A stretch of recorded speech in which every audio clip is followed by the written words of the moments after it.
Okay,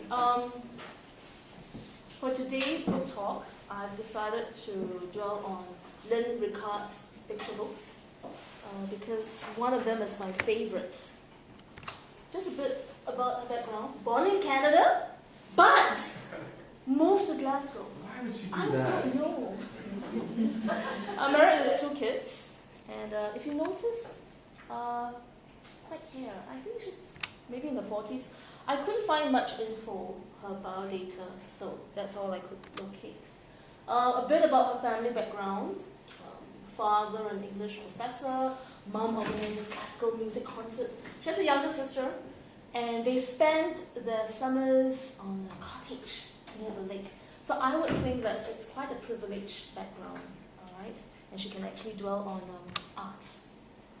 As a child, quiet and shy, so what she did was she concentrated on just her drawings, her writings, and she loves cartoons, so there's no problem with cartoons. She hated math though. Yeah. She started writing when she was very little, and she wanted to be an artist, so she actually enrolled to study drawing art. But she switched to writing. It seems that illustration is hard work, according to her website. So, and how did she start writing for children? It started with writing for her own children. And I know that lots of children's authors, they actually started writing for their children and then they progressed into publishing their works. So the first one is on penguins. That's because the son likes penguins. The third one is on sibling rivalry, based on her children's experiences. Favorite pastimes. Now, so the one on the left, Pip Likes Snow, that's her first book. She only started publishing in year 2005, so I would call her quite a new author. And then her second book came out the year after Jack's Bed. The third book, I Win, that's the one on the children. The fifth book, it's just a recent publication last year. I do not eat the color green. But the books that I'm going to introduce today is her fourth book, Pink. This, and that's why I'm in this overall. Followed by Jacob O'Reilly Wants a Pet. Okay, so start with Pink. There is a subtitle here actually. What's a penguin to think when he wakes up pink? Basically, the story is about this penguin, the boy. He woke up one morning and he found himself pink. He was desperate and Mom took him to see the doctor. The doctor couldn't do anything about it. And Dad sort of comforted him to say that, oh, don't worry, he's not the only pink bird around because there are flamingos. But unfortunately, when he went to school, everybody started teasing him. All right, he's different from the rest. And so he decided to leave home in search of the flamingos. And he swam all the way to South Africa, found the flamingos. They welcomed him, but unfortunately, he couldn't quite adapt to their lifestyle. So he decided to go back home. And of course, they welcomed him back. And when he had to go back to school, the friends did not tease him anymore. In fact, they were wondering where he has gone to, and that's when he proudly did a show and tell in class. So basically, the story is about being different, but it's okay to be different. Oh, careful. Sorry. This book has actually won an award. It's shortlisted by the Royal Mail Awards, which is actually given out by the Scottish Book Trust, and it was nominated for one of the Book of the Month. All right, the genre is actually an anthropomorphic fantasy, which is animals, but animals with humanistic characteristics. So for example, let me just show you. Patrick goes to school. I don't think animals go to school, yeah. And he visits a doctor, which I don't think animals do that too. He also has his favorite toy, and I don't think animals have that too. Okay, so... Well, some animals do have favorite toys. Do they? Yeah, I would say. Yeah. Okay, dogs, pets, perhaps, yes. The polar bears. Polar bears. Yeah. Alright, some of the key elements in this book. The character, you have a main character, which is Patrick, the pink penguin. And of course, the supporting characters would be mom and dad, as well as the classmates. And then we have the group of flamingos. Alright, the plot. There's always an issue. The issue started with him turning pink. And then there's sort of solution. Mom takes him to see the doctor. And then dad sort of assured him that it's okay to be pink because flamingos are pink. So there's always this issue and then resolution, issue and resolution. And the setting is actually in the Antarctica. That's where most of the penguins can be found. The theme is about accepting diversity. Alright, most penguins black and white, except him being pink. The point of view is of course from the main character. He's a boy, so it's he's worried that he shouldn't be pink.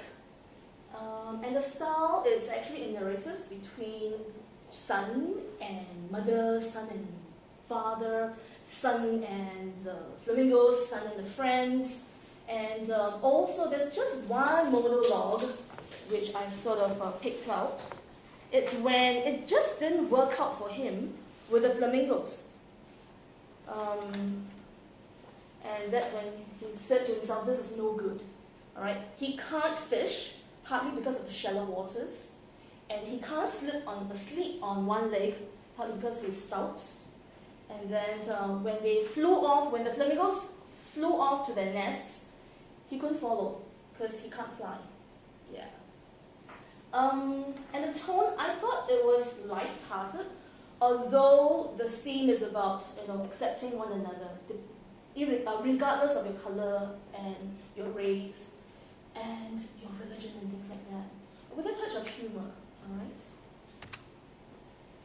The shape, of course, as you can see, is rectangular and is horizontal. I suppose it's to illustrate the landscape of the Antarctica. Let me just show you the vast. Oops, should be here. When he went to school. Sorry. When he went to school, all right, so you can see icebergs behind, but then the vast whiteness of the Antarctica. As for the covers, you've got dual covers, image covers. That's the character, and of course, this is actually a scene from his school when everyone gathered around him, and they sort of ask where he was, why is he pink, and things like that. The copyright page is usual place, so no worries about that. And doubles page spread, as you can see, again to illustrate the landscape. There is one particular page that the illustrator actually uses something like a comic strip. It's to show the movement because he had to swim 7 days, 7 nights to South Africa. So it's, to me, I feel that it's a movement towards his destination. Yeah. The gutters actually shows continuity. All right, one page will not be good enough, so it has to be spread over 2. The text layout is actually interspersed, some usually at the bottom, but some at the top.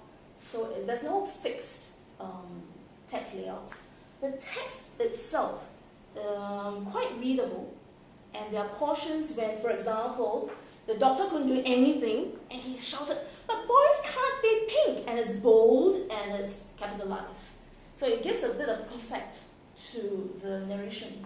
Okay, just move on. The next. Okay, I thought there might be 2. One would be when all the teasing sort of brought him down, and that's when he sort of exits from the main page, which is here. That's the school scene, everybody teasing him, and he couldn't take it anymore. That's when he exits from the school, and that's when he started his journey to Africa. The other one is when Daddy was explaining to him that, it's okay to be pink, because there are birds that are pink. This little corner here, Daddy showing him the book, and then, trying to describe the flamingos in a flock. They're pink, all right. The end papers are rather interesting. You can spot him right away. because all of them are sort of grey with a little pink touch there. And at the end of the story, when our dear Patrick, when Patrick was tucked into bed, all right, and I always use this question, do you think he turned back into black and white, perhaps?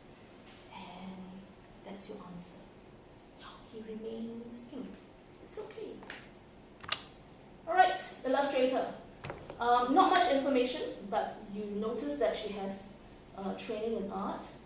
And in fact, I did a search. She also wrote some children's books.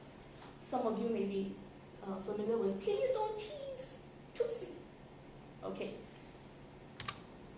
And the genre, it's more cartoon-like. And the medium choice, I thought it was drawings and painted on. It could also be drawing using a computer software, and then you sort of fill the colors. The colors, obvious pink. The placement of the center when he was all surrounded by his friends, and the edge when he was exiting. That's all taken care of. Okay, suitability, I thought between the ages of 5 to 8, as long as the kids can start reading.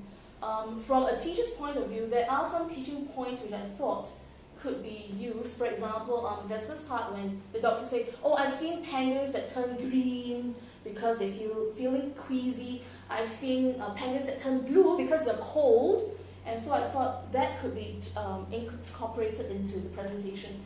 Also science, you can talk about how flamingos actually get their pink pigments because of the food that they eat, shrimps. You could also teach a bit about geography, Antarctica, and then he has to swim northwards to Africa.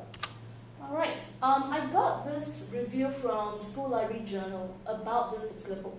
I thought the review was a bit too harsh. She said that it's a rehashing of a theme of accepting, but I thought it was a good book to introduce to kids in a non-threatening way. Yeah. Okay, this is the second book. Now, I thought this book was a rehashing of old ideas, where a child wants to get a pet, but parents say no because they don't want fleas, they don't want the furniture to be damaged. And ultimately, the parents suggested, why not have a pet sitting service? And he tried out, yes, pet sitting service. He tried out for 2 weeks and he realized that it was such hard work. And then at the end of the story, he spotted a snail on the roadside. And he decided to keep a snail for a pet instead of all the wonderful pets that he was thinking of. All right. Again, this is the opposite. This is realistic because the animals don't talk, only between the child and the parents. Issues, there's always the problem and the resolution. The setting is in the suburban because it seems that there's a farm somewhere, and it's about pet ownership. You know, if you ask for a pet, you must make sure you are able to take care of them. And then it's lighthearted because the ridiculous suggestions he has about what kind of pets he wants to keep. Squarish, and the image covers actually shows a possible, what I call pet possibilities. Double page, and the panels, he actually used a panel somewhere in the middle showing the different pets that he wants to own.